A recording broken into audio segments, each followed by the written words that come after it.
행정 입법권, 그리고 영해에서의 경찰권, 영해에서 어로행위를 할 수 있는 어업권, 영해에서 무역할 수 있는 무역권, 그리고 영해 내 자원을 개발할 수 있는 자원 개발권, 그리고 영해의 환경보호를 위한 환경보호권, 그리고 과학조사권, 이걸 행사할 수 있어요.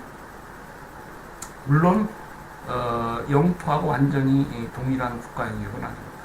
그래서 해양법상 인정되는 이러한 관할권 행사만 할 수 있고, 어느 정도 제한적이다, 이렇게 말씀드릴 수 있겠습니다.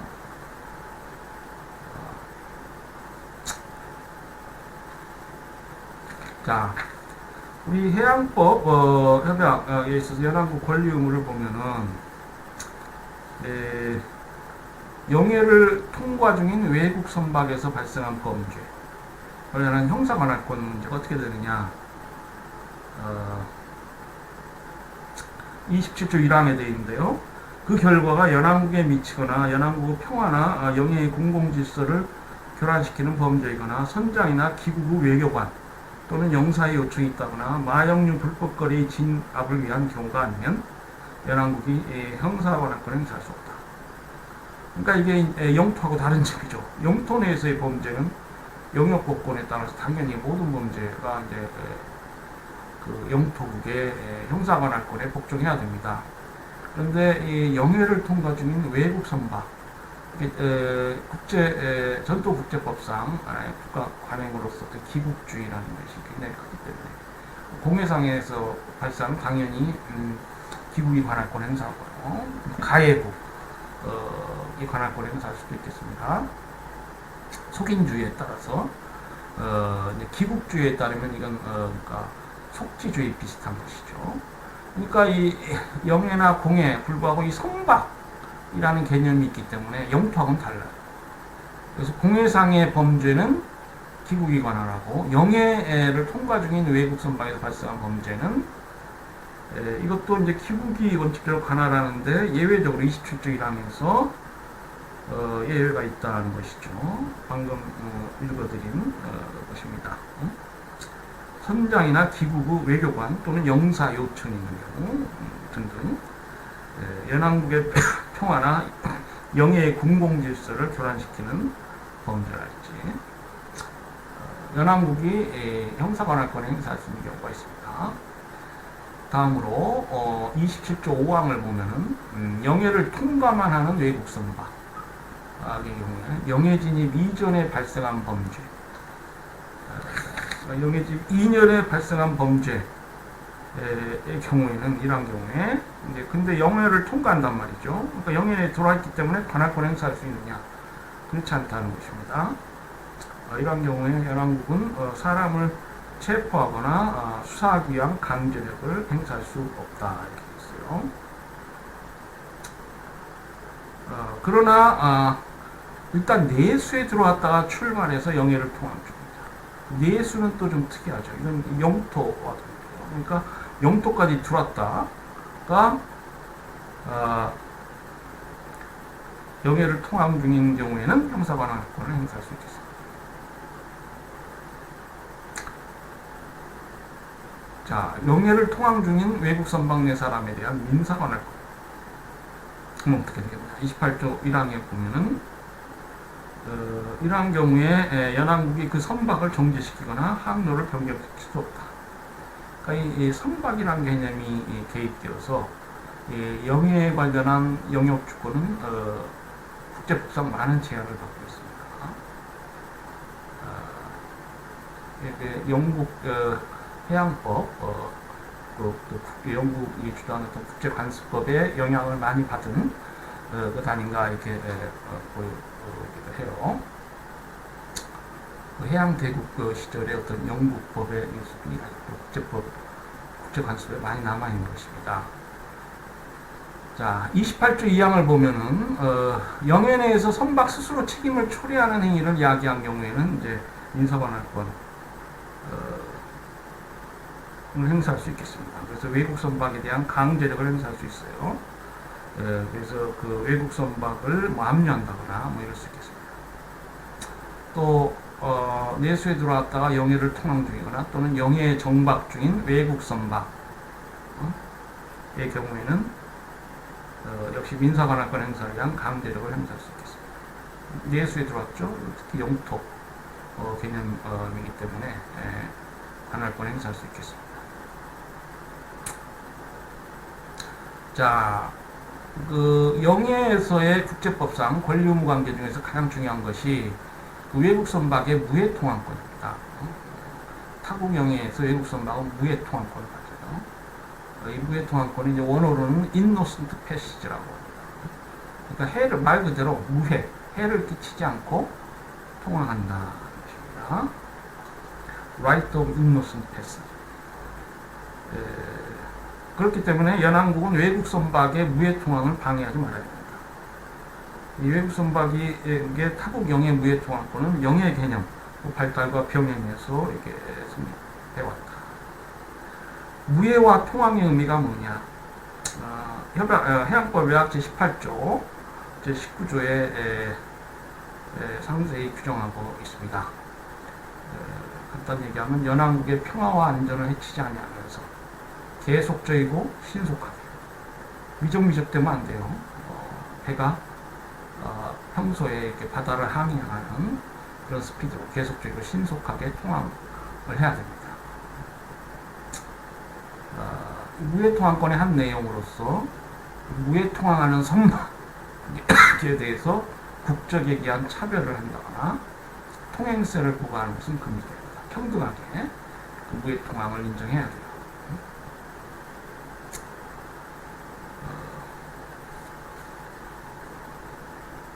그렇지만 이제 우리 23조에 나와 있는데 외국의 핵 추진 선박이나 핵물질, 기타 위험 유독한 물질을 운반하는 선박의 경우에 국제협정에 정한 서류를 휴대하고 국제협정에 의한 특별 예방 조치를 준수해야 하고 이들 선박에 대한 무해 통항권은 그 자체 부인되진 않는다. 그러니까 이런 선박이라 하더라도 위험하죠. 이런 선박도 무해 통항이 인정되느냐? 무해 통항을 부인할 수 없다는 것입니다. 다만 국제협정이 정한 서류를 휴대해야 되고 국제협정에 한 특별 예방 조치를 준수해야 됩니다. 자, 그러니까 이 해양법 그리고 해양법 질서라는 것은 이러한 그 통항의 자유 관련해서 큰 의미를 갖고요. 요즘은 이제 그 과학기술이 발전하기 때문에 어떤 먼 바다, 원양어업이란 말 들어보셨죠? 먼 바다에서의 어로행위, 그리고 자원개발, 탐사행위, 과학기술 이런 문제들 관련해서 국가 간의 권리 의무 관계가 이제 중요한 의미를 갖는 것이죠. 이 부분 영해 무해 통항권이랄지 영해에 있어서 연안국 관할권은 이미 해양법 이전에 그 국제관습법으로 이렇게 존재해 왔던 것이 이제 이렇게 성문화된 것입니다. 자, 제19조에 보면 무해 통항이라는 게 뭐냐? 그 의미에 관련해서 규정을 두고 있는데, 통항은 연안국의 평화, 공공질서 또는 안전을 해치지 않냐는 무해하다. 이러한 통항은 이 협약과 그 밖의 국제법 규칙에 따라 이루어진다. 외국 선박이 영해에서 다음 어느 활동에 종사하는 경우 외국 선박의 통항은 연안국의 평화, 공공질서 또는 안전을 해치는 것으로 봅니다. 무해 통항이 아니라는 것이죠.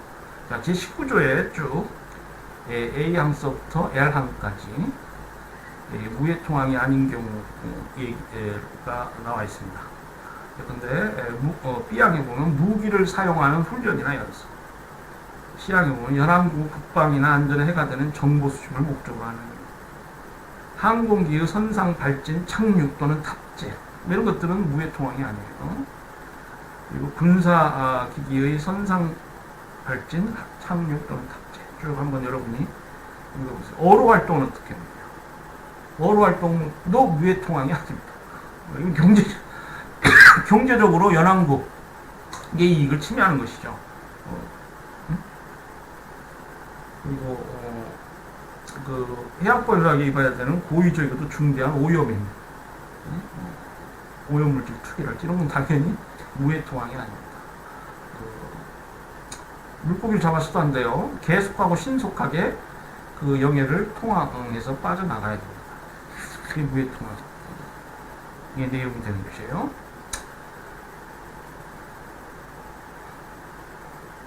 자, 군함이 무해 통항권을 갖느냐. 이게 오랜 국제법상 분쟁거리였습니다. 논란이 많은데요. 먼저 그 19세기 중엽까지 보면은 군함과 일반 선박의 구별 자체가 뚜렷하지 않았다. 이렇게 보고요. 19세기 후반 들어서 이제 군함 건조 기술이 크게 발달하고 무기 파괴력이 향상되면서 군함의 무해 통항권 요구한 주목을 받게 되었는데 1930년 헤이그 법조화회의, 1958년 제네바 해양법 회의 시에도 논란이 되었습니다.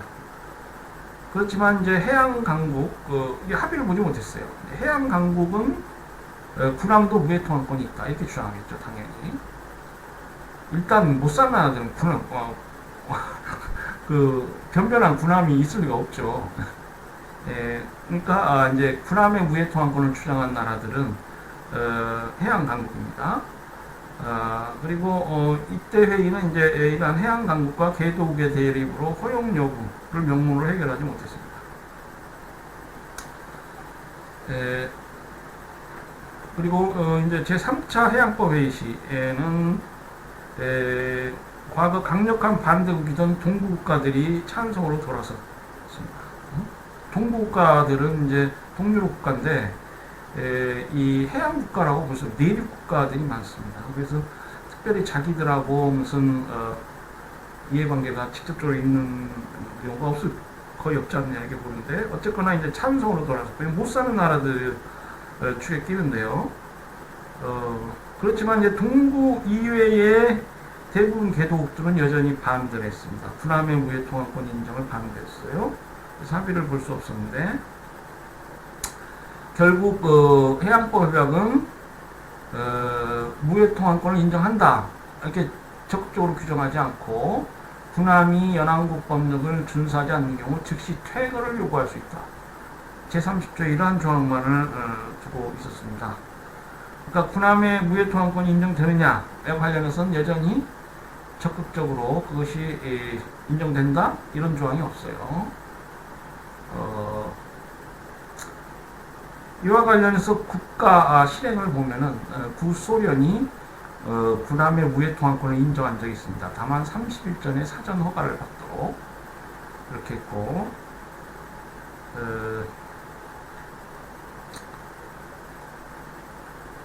1983년 발효 국경법에서 무해 통항권을 인정한 바 있습니다.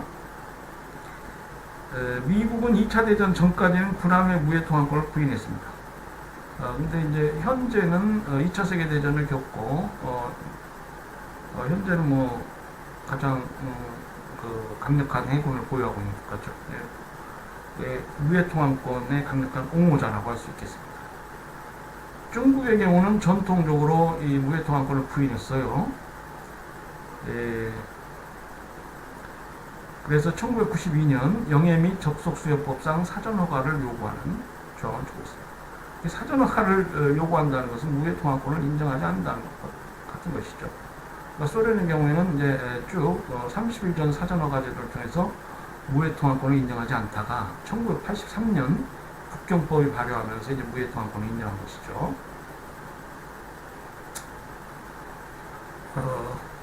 지금 현재 해양법 협약의 물리해석상으로는 군함의 무해 통항권에 관해서 찬반 양론 해석이 모두 가능하다. 그렇기 때문에 이 인정 여부는 국제사회 실행에 맡겨져 있다. 이렇게 우리가 볼 수 있겠습니다.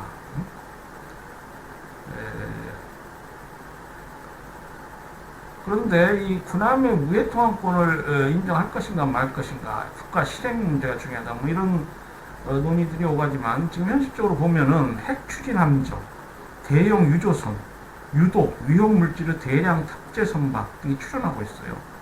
그래서 이 전통적인 무해 통항권 개념을 우리가 계속 고수할 것이냐, 연안국에게 불측의 대형 사이즈의 어떤 그런 피해를 입힐 수 있는 이러한 여건하에서 군함과 같은 위험 선박에게 전통적 무해 통항권을 인정할 것인가, 이것이 의문입니다. 자, 1985년 중국 어뢰정 사건이 있습니다. 예, 이 사건은 이제 어떻게 된 사건인가 하면은 우리 교재 641페이지에요. 1985년 3월 22일 서해 소흑산도 부근 해상에서 구조를 요청하는 중국군 소형 어뢰정이 한국 어선 제6 어송호에 발견돼서 인근 하왕등도로 예입됩니다. 이 어뢰정인데, 이 어뢰정에서는 선내 반란이 일어나 사상자가 발생했고, 인근 발견 당시 어뢰정 고장으로 표류 중이었다. 그래서 이 실종 어뢰정을 수색한다고 하면서 중국해군 군함 3척이 3월 23일 오전 사전 통보 없이 한국 영해로 진입해서 약 3시간 가까이 머무르다 한국군의 태거 경보를 받고 물러났다. 그러니까 군함이 영해에 침입한 그런 사건입니다.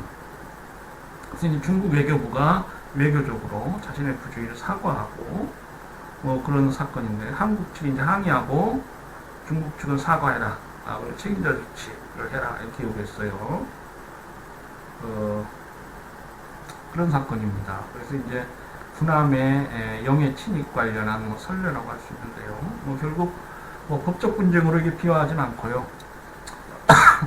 사과 요구와 그 사과를 통해서 마무리 지어졌는데, 이제 미국 정부의 참고 의견이 있었어요. 그러니까 한국 정부에 이러한 의견을 전달했다. 실종 선박을 수색하기 위한 영해 지짐은 무해 통항의 일종이다.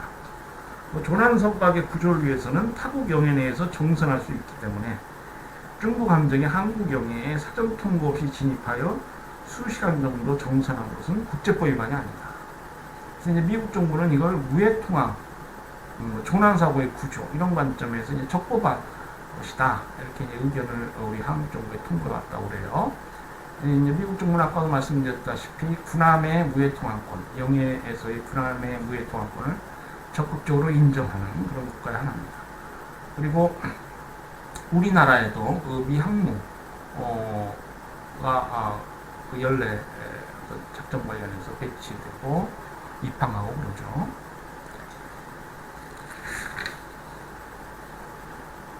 자, 한국의 영해 관련해서 문제가 몇 가지 있는데요. 지금 우리 한국은 삼면이 바다로 둘러싸인, 그러니까 일본과 같이 섬나라로서 사면이 바다로 둘러싸인 건 아닌데 삼면이 바다로 둘러싸인 나라입니다. 그리고 이제 휴전선으로 해서 북한하고 이렇게 맞닿아 있기 때문에 결국 휴전선을 넘어갈 수도 없고, 우리나라는 아주 답답해. 일본 비슷해요. 사면이 바다에 둘러싸인 것이나 다름없어. 예. 그래서 이제 1977년 한국은 영해법을 정했습니다. 늦었다고 할 수 있죠. 그리고 유엔 해양법 조약을 비준하면서 이 영해법을 영해 및 접속 수역법, 접속 수역이라는 개념이 이제 해양법에 들어오게 됐죠. 그러니까 접속 수역법이라는 부분을 넣었어요. 중국하고 일본 그리고 한국은 이 동일한 이름의 국내법을 가지고 있습니다. 그리고 이제 동해안의 경우에는 주로 통상기선, 동해안은 고르죠. 그러니까 그냥 자연적 연안으로부터 12일 통상기선을 이용하고 있고요. 서남해안, 우리 한반도를 보면은 요 서남 쪽은 뾰족뾰족해요. 그렇기 때문에 이 직선기선을 많이 이용하고 있습니다. 영해법은 당연히 그 최대항까지 정했어요. 국내법에서 12해리로 정하고 있습니다. 해양법 협상 12해리 범위 내에서 영해법을 정할 수 있는데 대부분 나라가 12해리로 정하죠. 다만 대한해협의 경우에는 3해리로 정하고 있습니다. 이 대한해협은 여러분 지도를 보시면 아시겠지만 일본과의 국제해협인데, 일본이 대항국인 국제해협인데 영해 12해리를 획정하기에는 좁은 지역이고요. 일본과의 어떤 조율이 필요하다. 그렇기 때문에 3해리로 정하였습니다.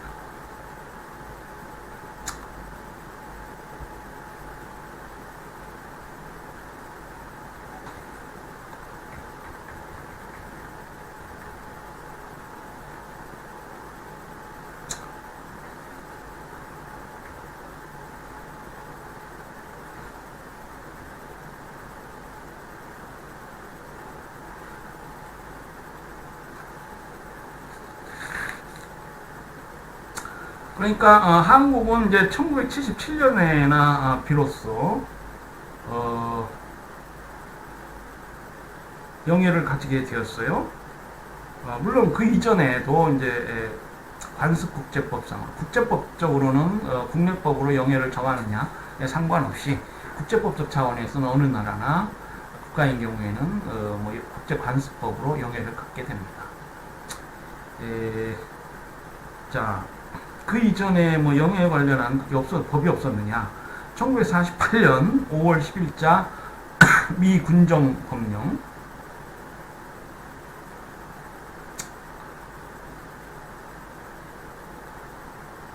1977년 이전에는 이제 미 군정법령, 그리고 이 법이 말이죠. 결국 우리 교재 설명에도 있지만 1962년 1월 이후에는 모두 실효하게 됩니다. 왜냐하면 그 당시에 미 군정법령은 헌법 100조에 근거해서 계속 효력을 가졌지만은 한국 법령으로 대체되지 않은 미 군정법령은 1962년 1월 이후에는 법령으로서 효력이 없다 이렇게 돼 있어요. 그래서 이제 미 군정법령이 실효했고, 그러면은 1926년 말 이후서부터 새로운 영해법이 제정된 1978년 4월 말까지 제정되고, 이제 영해법이 발효가 이제 1978년에 됐거든요. 이때까지는 말씀드린 대로 관습국제법에 따라서 국제법상 영해를 갖고 있을 뿐이고, 국내법은 이제 영해에 관련해서 아무 조항이 없는 법의 결핍 시기가 됩니다.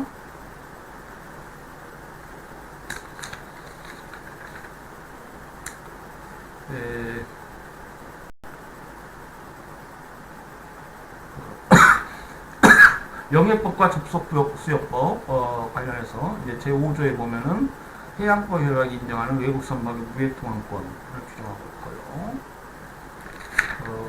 아까 그 군함 또는 비상업용 공선, 정부 선박을 우리가 공선이라고 그러죠. 외국의 군함이나 비상업용 정부 선박, 이게 무해통항권이 인정되느냐, 국가들이 어떻게 실행하느냐, 해양법 협약 자체로는 해석상 다툼이 있는데, 우리 한국법을 보면은 외교 경로를 통해 3일 전 사전 통보를 하도록 되어 있습니다. 그러니까 무해통항권을 인정하고 있진 않죠. 무해통항이라는 건 사전 통보 없이 인정돼야 됩니다. 국제법상 당연히 인정돼요.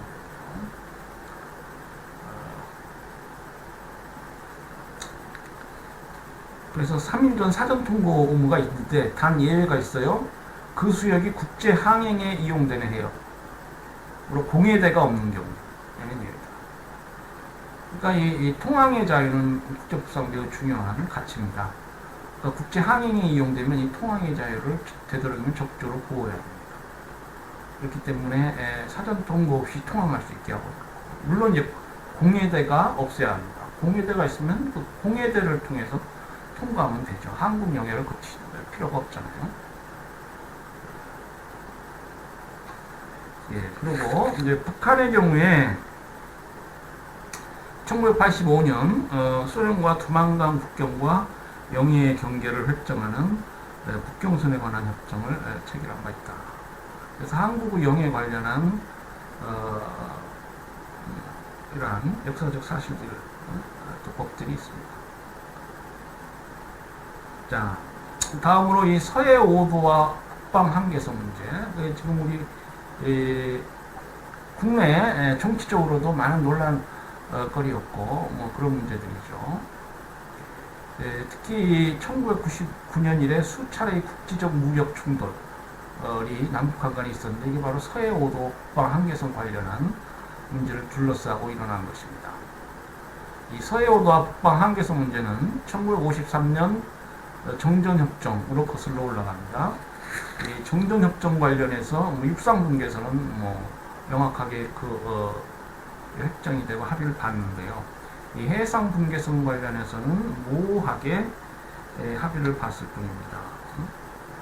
정전협정 제2조 13항 니은호에 따르면 6.25 발발 이전 상대방이 통제하고 있던 도서 중 백령도, 대총도, 소총도, 연평도 및 우도는 유엔사 바나라에 주고하고 기타 도서에 대한 군사적 통제권은 북쪽으로 옮겨졌다. 이 북방한계선이라는 개념은 언제 나오게 되느냐? 그 조금 뒤 1953년 53년 몇 개월 뒤 같아요. 한 달인가요?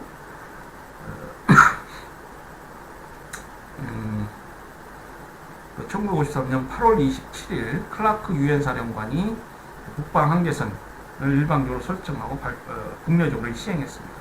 남북한 간에 합의된 것이 아니고 클라크 유엔 사령관의 명령으로 남한 국내 법령으로 설정된 거예요. 이 해군력은 뭐 그 당시 북한 거의 없었습니다. 그러니까 이 북방 한계선을 설정한 클라크 사령관의 취지는 그 휴전협정의 불만을 가진 남한 정부와 군대가 이 북침을 할 수 있지 않느냐. 그래서 이 북방 한계선을 이제 그런 목적으로 이제 설정했다고 그래요. 그러니까 당시 이승만 남한 정부는 미국의 이런 휴전협정에 대해서 이제 불만이 많았죠. 북진 통일을 꼭 해야 된다. 이런 입장이었기 때문에 그런 배경하에서 이 북방 한계선이 나왔다. 1973년 가을에 이르러서 북한이 북방 한계선의 무효를 주장하게 됩니다. 북한 경비정과 어선들이 북방 한계선을 전례적으로 집중적으로 월선하는 사태도 발생하고 그러게 됩니다. 1991년 남북 기본합의서 제11조에 북방 한계선 관련한 조항이 있어요. 남과 북의 불가침 경계선과 구역은 1953년 7월 27일자 군사정전에 관한 협정에 규정된 군사분계선과 지금까지 쌍방관할하여 구역을 한다.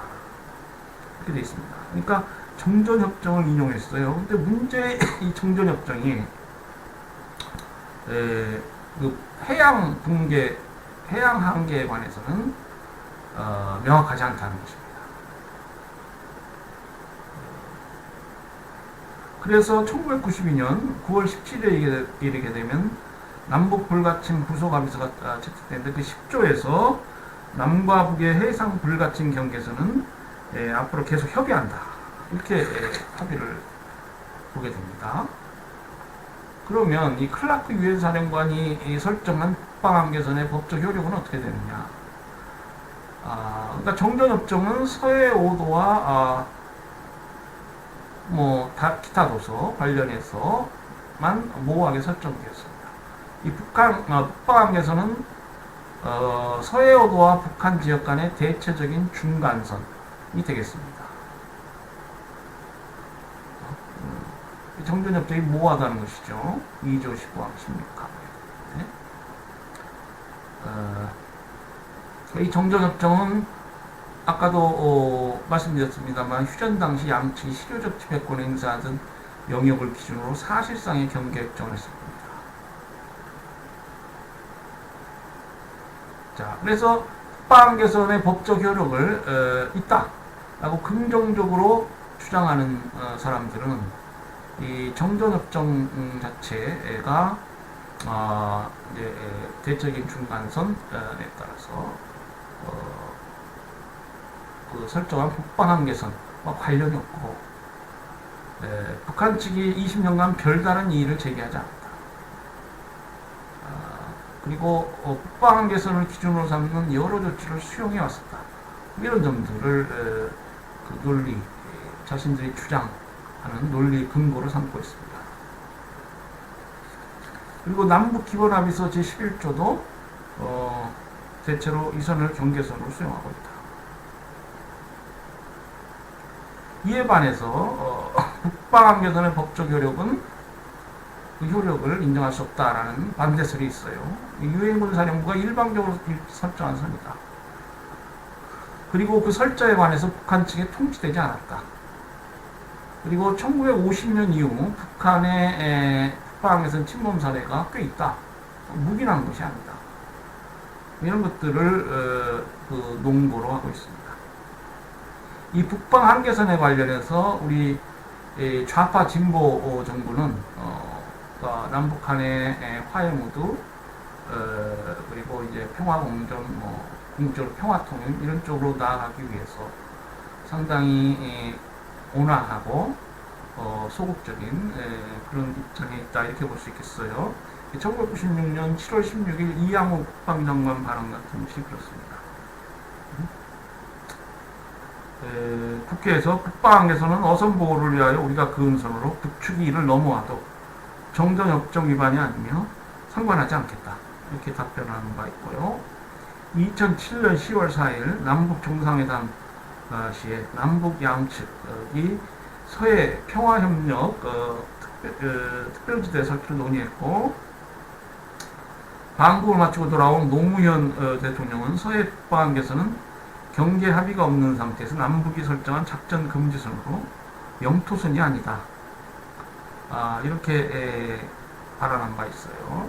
이런 국방장관이나 대통령의 발언은 가끔 이 국제법상 법적 효력이 발생되는 경우가 있습니다. 그렇기 때문에 이제 발언에 있어서 좀 신중할 필요가 있어요.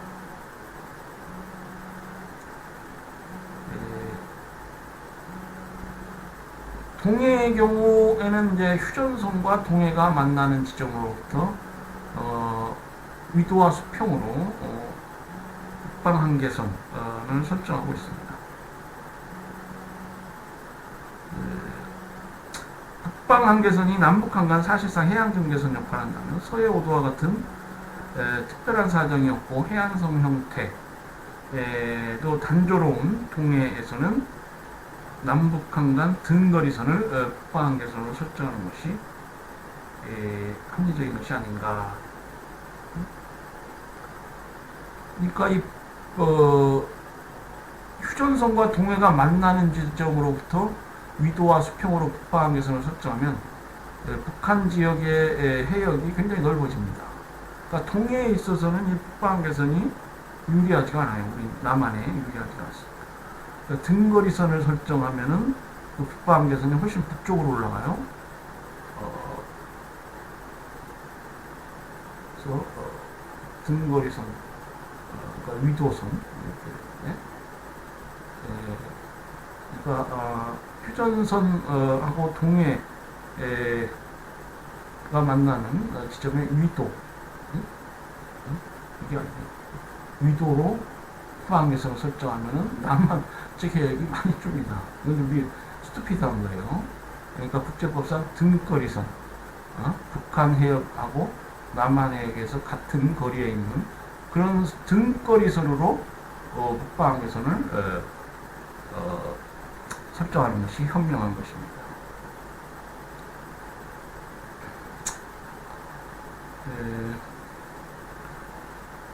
그리고 북방 한계선라고 달리 북방 한계선과 달리 어로 한계선이라는 개념이 있습니다. 서해의 경우에는 북방 한계선 이남 3mm, 동해의 경우에는 북방 한계선 이남 북방 한계선 이남 6mm, 동해의 경우에는 북방 한계선 이남 3mm까지가 어로 한계선이에요. 이것은 한국에서는 어로 작업하거나 한국 정부의 자율적 통제선입니다. 한국 국내 규제법 등에 따라서 만들어진 거예요. 그러니까 우리 어민들은 북방 한계선 이남 6캐리까지 어로 작업할 수 있습니다. 어로 한계선이라는 것이죠.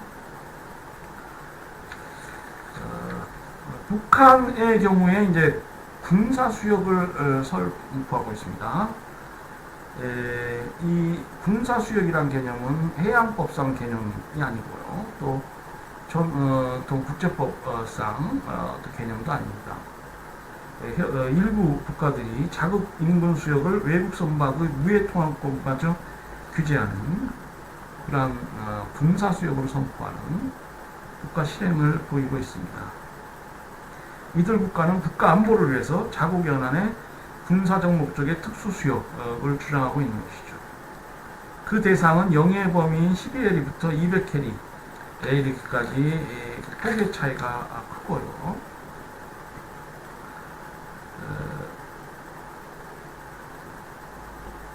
지금 1977년 8월 1일 북한은 동해와 서해의 광대한 수역을 군사 경계 수역으로 선포하고 있습니다. 이 군사 수역 관련한 문제들 또는 발언들이 꼭 이런 일부 국가들에서만 있었던 것은 아니고요. 과거 1958년 제네바 해양법 협의 또 제3차 해양법 협의에서 일부 국가들이 이런 얘기를 했습니다. 그러니까 영해 외곽에 군사 안보 목적의 수역을 설정할 수 있다.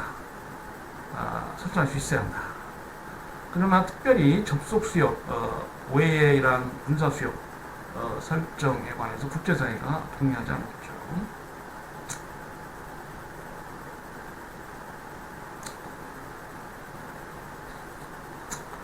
다음으로 이제 해양법 상 이제 contiguous죠.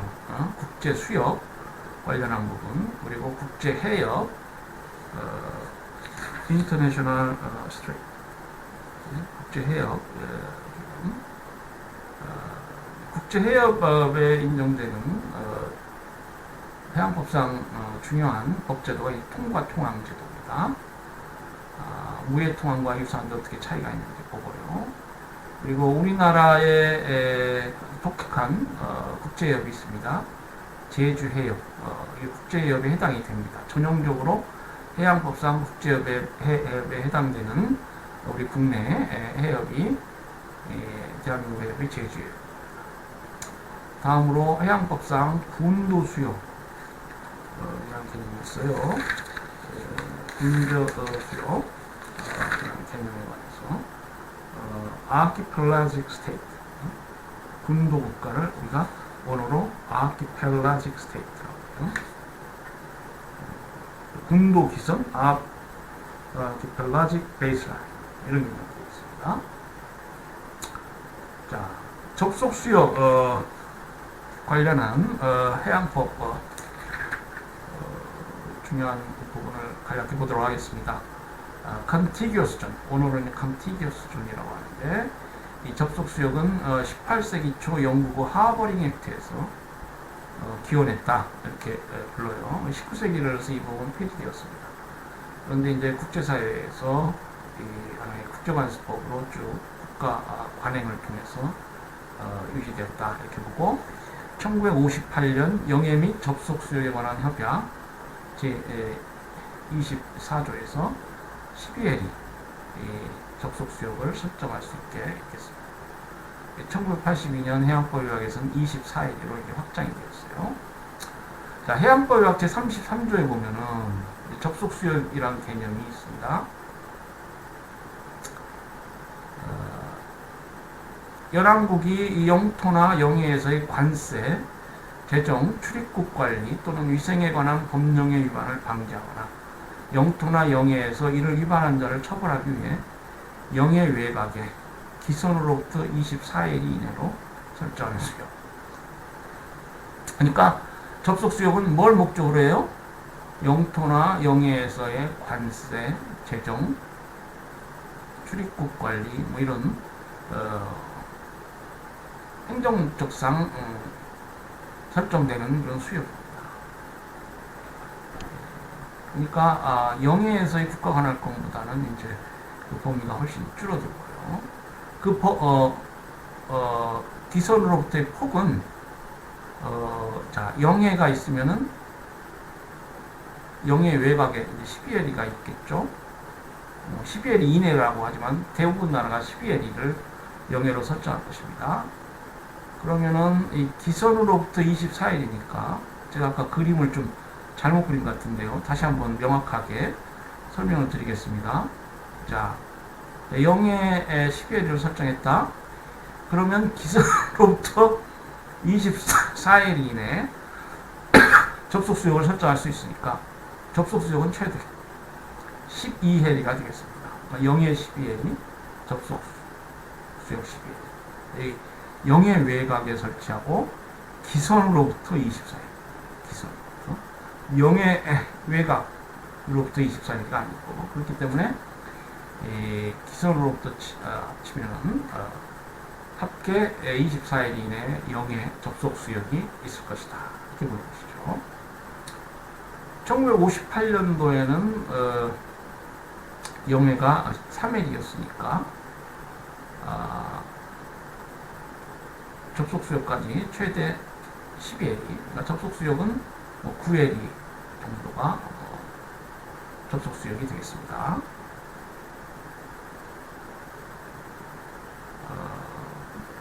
접속 수역 내에서 연안국의 국제법상 권리를 보면은 연안국은 영해에 접속해 있는 수역으로서 접속 수역이라고 불리는 수역에서 다음을 위해서 필요한 통제를 할 수 있다. 연안국 영토나 영해에서의 관세, 재정, 출입국 관리 또는 위생에 관한 법령에 위반 방지. 그리고 연안국의 영토나 영해에서 발생한 이 법령 위반에 대한 처벌.